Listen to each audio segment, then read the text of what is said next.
나는 참 포도나무여 내 아버지는 농부라. 물은 내게 붙어있어 열매를 맺지 아니하는 가지는 아버지께서 그것을 제거해 버리시고 물은 열매를 맺는 가지는 더 열매를 맺게 하려 하여 그것을 깨끗하게 하시느니라. 너희는 내가 일러준 말로 이미 깨끗하여졌으니 내 안에 거하라. 나도 너희 안에 거하리라. 가지가 포도나무에 붙어있지 아니하면 스스로 열매를 맺을 수 없음 같이 너희도 내 안에 있지 아니하면 그러하리라. 나는 포도나무여 너희는 가지라. 그가 내 안에 내가 그 안에 거하면 사람이 열매를 많이 맺나니 나를 떠나서는 너희가 아무것도 할 수 없음이라. 사람이 내 안에 거하지 아니하면 가지처럼 밖에 버려져 마르나니 사람들이 그것을 모아다가 불에 던져 사르느니라. 너희가 내 안에 거하고 내 말이 너희 안에 거하면 무엇이든지 원하는 대로 구하라. 그리하면 이루리라. 너희가 열매를 많이 맺으면 내 아버지께서 영광을 받으실 것이요 너희는 내 제자가 되리라. 아멘. 네, 오늘은 요한복음 15장 1절에서 8절까지의 말씀입니다. 제가 그동안 조금 아팠습니다. 그래서 영상 메시지를 전하지 못했는데 오늘부터 좀 회복하고 다시 말씀을 전하겠습니다. 여러분의 기도를 정말 감사드립니다. 오늘은 요한복음 15장 1절부터 8절입니다. 유명한 말씀이죠. 특별히 이 15장 5절의 말씀은 많이 애송되고 암송되는 그러한 구절입니다. 나는 포도나무여 너희는 가지니 저가 내 안에 내가 저 안에 있으면 이 사람은 과실을 많이 맺나니 나를 떠나서는 너희가 아무것도 할 수 없음이라. 제가 과거에 옛날 버전으로 성경을 외웠던 기억이 납니다. 그런데 이 요한복음 15장 1절부터 8절에 나오는 포도나무, 농부, 가지, 열매 그리고 여러 가지 메시지들이 과연 우리가 정말 제대로 이해하고 있는지를 물어보면 얘기가 좀 달라집니다. 여러분, 제가 거듭 말씀드렸지만 요한복음은 영적 성격을 강하게 갖고 있습니다. 한 단어 한 단어에 영적인 메시지가 숨겨져 있다는 것이죠. 요한복음은 다른 공관복음과 달리 영적인 특징을 갖고 쓰여진 성경입니다. 그래서 오늘 말씀을 읽을 때도 그러한 눈으로 좀 볼 필요가 있습니다. 우선 1절입니다. 나는 참 포도나무여 내 아버지는 농부라. 여기 나는은 두말할 나위 없이 예수님을 가리킵니다. 예수님은 자신을 참 포도나무로 비유하고 있습니다. 이것은 당시 유대 사회와 직접적 연관이 있을 겁니다. 유대에서는 이 포도나무, 감람나무 이런 것들이 흔했기 때문에 예수님은 자신을 포도나무에 비유하고 있습니다. 특별히 참 포도나무라고 얘기하죠. 근데 여러분, 그 포도나무가 있을 때에 그 포도 농사를 짓는 농부가 있지 않겠습니까? 예수님은 그 농부를 성부 하나님, 자신의 아버지가 되시는 성부 하나님이라고 얘기하고 있습니다. 나는 참 포도나무요, 내 아버지는 농부라. 그러면 이걸 영적으로 이해하면 어떻게 되겠습니까? 우리가 가지고 예수님이 포도나무고 그리고 농부가 하나님이죠. 이 관계를 우리가 살아가면서 정확하게 알고 적용하면 지금도 우리는 포도나무에 주렁주렁 열매가 맺어진 것처럼 그러한 인생을 살 수 있다는 뜻입니다. 이 1절 안에 그런 메시지가 벌써 녹아져 있는 것이죠. 예수님이 우리 인생의 포도나무, 가지라면 가지는 나무에게 붙어 있을 때 그 힘이 나타나지 않겠습니까? 가지가 떨어지면 죽은 거나 마찬가지잖아요. 근데 가지가 포도나무, 이 포도나무에 접붙여져 있을 때에 비로소 그 가지에 능력이 생깁니다. 근데 그 포도나무를 농사하는 분은 누구입니까? 하나님이라는 거죠. 우리 인생은 바로 이와 같은 원리입니다. 하나님과 떨어져 살아간다? 그거는 완전히 독단적으로 자기가 포도 농사를 하겠다는 거죠. 참 어리석은 일입니다. 농부가 농사를 하는 그런 농업 기술을 다 갖고 있지 않겠습니까?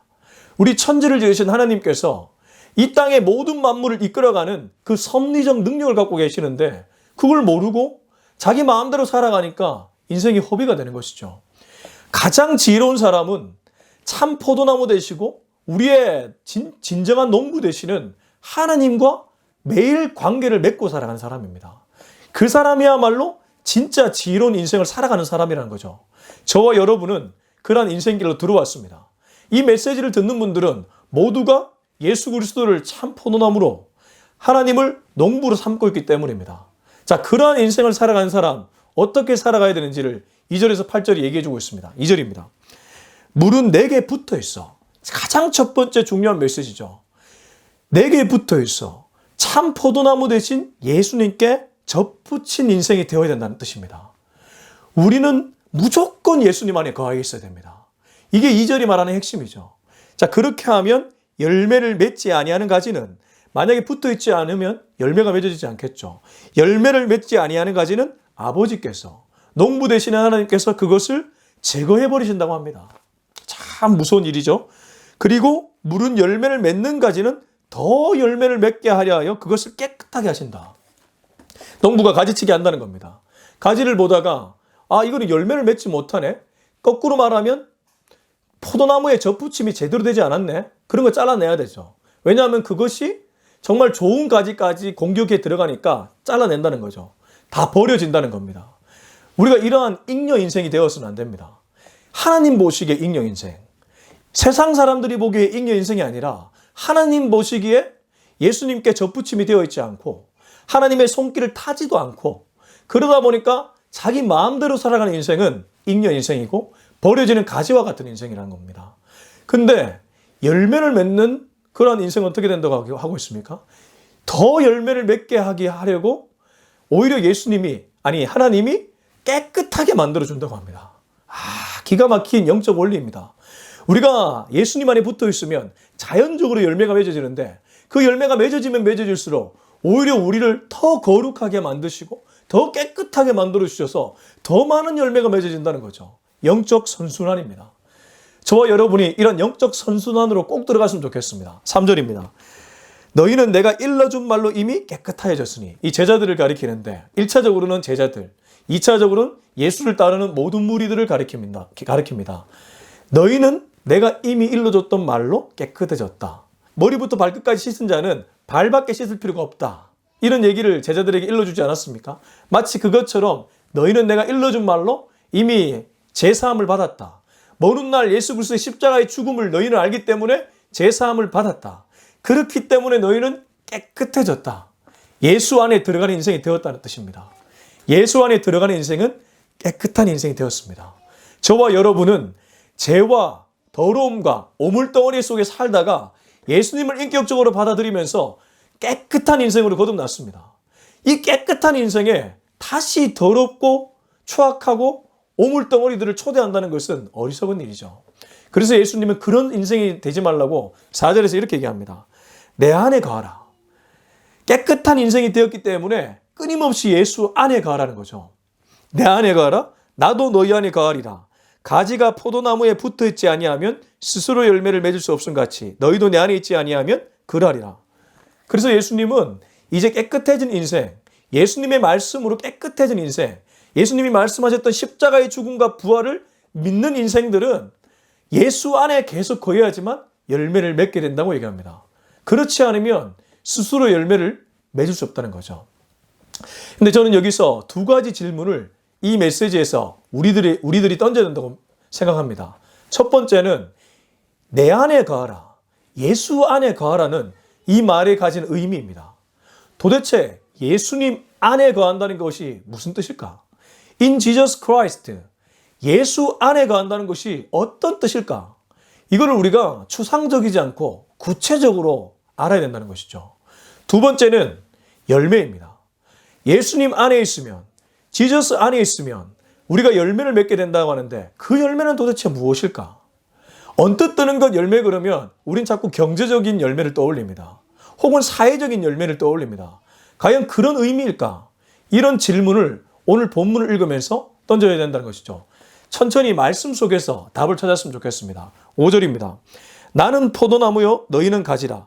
그가 내 안에 내가 그 안에 거하면 사람이 열매를 많이 맺나니 나를 떠나서는 너희가 아무것도 할 수 없습니다. 이건 4절의 부연 설명입니다.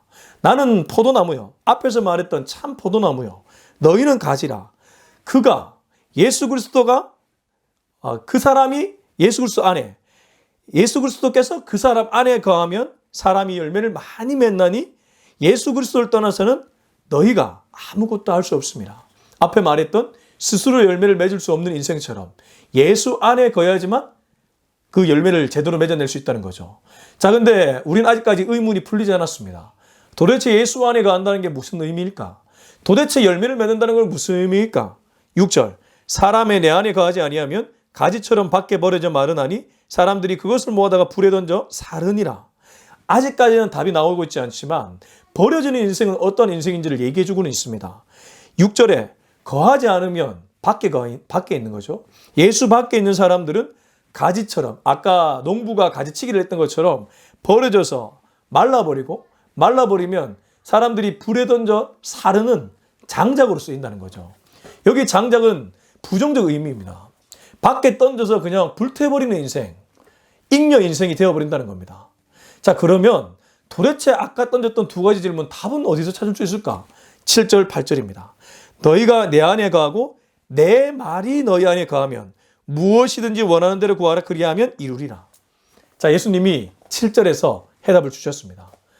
뒤에 가면 9절에서는 또 다른 해답이 있는데 우선 1절에서 8절 In Jesus Christ, 예수 안에 있다는 것은 다른 말로 말씀 안에 있다는 것입니다.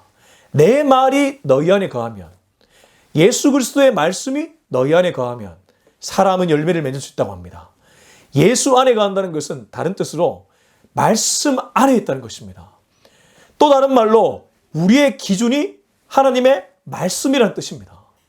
우리 삶의 기준이, 스탠다드가 말씀이라는 겁니다.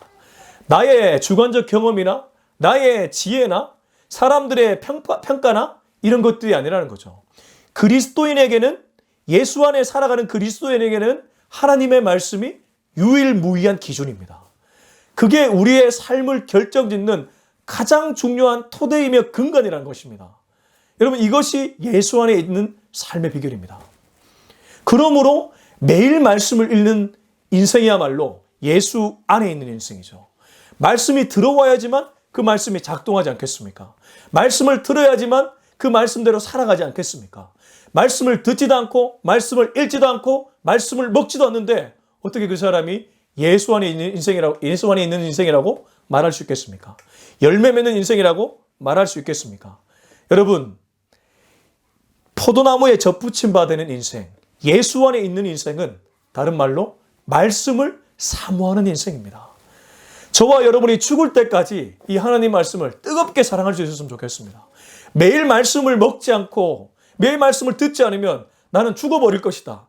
이러한 간절한 마음으로 살아가야 된다는 것이죠. 그게 바로 예수님이 말씀하신 내가 저 안에, 저가 내 안에. 이 사람은 과실을 많이 맺는다. 열매를 많이 맺는다. 나를 떠나서는, 말씀 밖에서는 아무것도 할 수 없다. 스스로 열매 맺을 수 없다. 그 뜻이란 거죠. 자, 이제 8절은 열매에 대한 얘기가 나옵니다. 8절입니다. 너희가 열매를 많이 맺으면 내 아버지께서 영광을 받으실 것이요 너희는 내 제자가 되리라. 자, 그러면 이제 답이 나왔습니다. 열매가 무엇인가? 경제적으로 번성하는 것이 열매인가? 적어도 요한복음 15장 1절에서 8절은 그 얘기는 아닙니다. 요한복음 전체에서 요한이 말하는 열매는 거기에 있지 않습니다. 거듭남에 있습니다. 다르게 표현하면 오늘 여기 말씀처럼 열매를 많이 맺으면 누구께 영광이 된다고 하고 있습니까? 하나님 아버지께 영광이 된다고 하고 있습니다.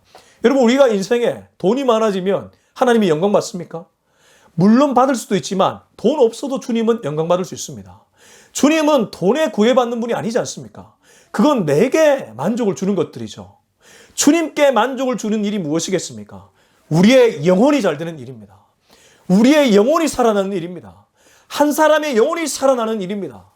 한 사람이 말씀 안에 거하고 말씀대로 살아가고 말씀대로 부딪혀서 노력하며 살아가는 그 인생으로 거듭나니까 주님이 그것으로 영광 받으시는 거죠. 그 사람의 인생이 바로 열매 맺는 인생이라는 겁니다. 그게 예수 그리스도께서 요한을 통해 말씀하시는 열매를 맺는 인생이라는 겁니다. 여러분, 열매 맺는 인생은 멀리 있지 않습니다. 여기 하나님께 영광 돌리는 인생이 바로 열매 맺는 인생이라는 겁니다. 어떻게 하면 하나님께 영광 돌릴까를 고민하면 그 사람은 열매 맺는 인생으로 갈 수 있습니다. 그리고 그 사람이야말로 예수님의 제자라고 얘기합니다. 제자가 누가 제자겠습니까? 예수님을 따라다니고 가르침을 들으면 제자입니까? 그렇지 않습니다. 예수의 말씀대로 살아가는 사람이야말로 제자입니다. 그 당시에 사도들만이 제자가 아니라 저와 여러분도 제자가 될 수 있는데 되는 비결은 여기 있습니다. 하나님 아버지께 영광 돌리기 위해 애쓰고 예수 그리스도의 말씀대로 살아가려고 분투하면 그 사람은 제자의 인생을 살아가는 사람이라는 거죠. 자, 그러면 우리가 이 열매가 어떤 열매인지 알아냈습니다. 적어도 경제적 열매, 사회적 열매, 이런 열매가 아닙니다. 요한복음에서 말하는 열매는 영적인 열매입니다. 우리의 영혼이 살아나는 열매입니다. 우리의 영혼이 거듭나는 열매입니다. 우리의 영혼이 예수님을 닮아가는 열매입니다. 이 열매가 바로 예수님이 요한을 통해 말한 열매고, 이 열매를 맺지 않는 인생은 가지치기 당해서 버려지는 잉여 인생이 된다는 겁니다. 저와 여러분은 이제 요한복음 15장 1절에서 8절을 들었습니다. 이제 우리가 어떻게 열매를 맺고 살아가야 될지를 고민해야 될 때입니다. 여러분, 이 시대는 악합니다. 점점 시대가 악해지고 있습니다. 러시아를 보십시오. 이 푸틴이라는 지도자는 지금 제국주의적 시대가 어느 때인데 그런 땅 따먹기 게임을 하고 있습니다. 우크라이나에 수많은 인명피해를 일으키고 있습니다. 대한민국도 안전하지 않습니다. 언제 우리나라도 중국이나 일본이나 여러 북한이나 침략을 당할지 모릅니다. 마지막 때를 살아가는 우리들은 말씀을 더 많이 읽고 말씀대로 살기 위해 분투해야 되고, 그리고 이 말씀으로 내 영혼이 새로워져서 열매 맺는, 영적인 열매를 맺는 그런 인생이 되어야 될 줄로 믿습니다. 그런 인생을 살면 주님은 그 인생을 반드시 책임져 주십니다. 저와 여러분이 꼭 그렇게 살아가서 하나님께 영광 돌리고 예수님께 제자라는 칭호를 들을 수 있는 그런 인생으로 거듭날 수 있기를 주님의 이름으로 축원합니다. 기도하겠습니다. 이 시간 우리 기도할 때 우리 자신을 놓고 기도했으면 좋겠습니다. 주님, 전 세계가 전쟁의 소용돌이 속에 들어갈 때에 주여, 우리가 우크라이나 영혼들을 위해 기도하고 러시아의 그 죽어가는 젊은 병사들을 위해 기도하며 또한 우리 자신을 놓고 기도하게 하여 주옵소서. 말씀을 가까이 하게 하시고 말씀 안에 거하는 인생 되게 하시고, 그 인생의말로 예수 안에 있는 인생이고 그 인생의말로 영적 열매를 맺는 인생인 줄로 믿습니다. 그런 인생이 내가 되게 하시고 우크라이나 땅에도 그런 인생들이 살아나게 하여 주시옵소서. 우리 이 기도 제목으로 다 같이 통성으로 한번 뜨겁게 기도하겠습니다. 하나님 아버지, 이 시간 주님 앞에 나아갑니다. 주여, 우리를 불쌍히 여겨 주시옵소서. 우리를 새롭게 하여 주시옵소서. 우리의 영혼이 살아나게 하여 주시옵소서. 내 영혼이 살아나는 비결은 아버지 하나님 멀리 있지 않고 바로 주님의 말씀을 듣는 데 있는 줄로 믿습니다. 내 영혼이 날마다 주님의 말씀을 상고할 수 있도록 도와주시고, 깨어서 주의 말씀을 듣고 그 말씀을 믿고 그 말씀대로 살아낼 수 있도록 주여 나를 강건하여 주시옵소서. 그래서 나를 세워주시고 나만이 아니라 여러 영혼들을 세워나갈 수 있는 그러한 우리가 되게 하여 주시옵소서. 예수 안에 있는 인생은 말씀 안에 있는 인생인 줄로 믿습니다. 열매 맺는 인생은 영적인 열매를 맺어서 내 영혼이 살아나는 인생, 바로 그 인생인 줄로 믿습니다. 주여, 그렇게 살아갈 때에 주님의 제자라는 칭호까지 들어서 이 마지막 때, 이 어려운 때에 주님의 제자로서 수많은 영혼들을 살려내는데 아낌없이 쓰임받는 인생 되게 하여 주시옵소서. 이제는 우리 주 예수 그리스도의 은혜와 하나님의 사랑과 성령의 위로교통 충만하심의 역사가 오늘 이 말씀을 듣고 그 말씀대로 되기를 다짐하고 소망하는 우리 모두의 머리 위에 지금부터 영원토록 함께하기를 간절히 축원하옵나이다. 아멘.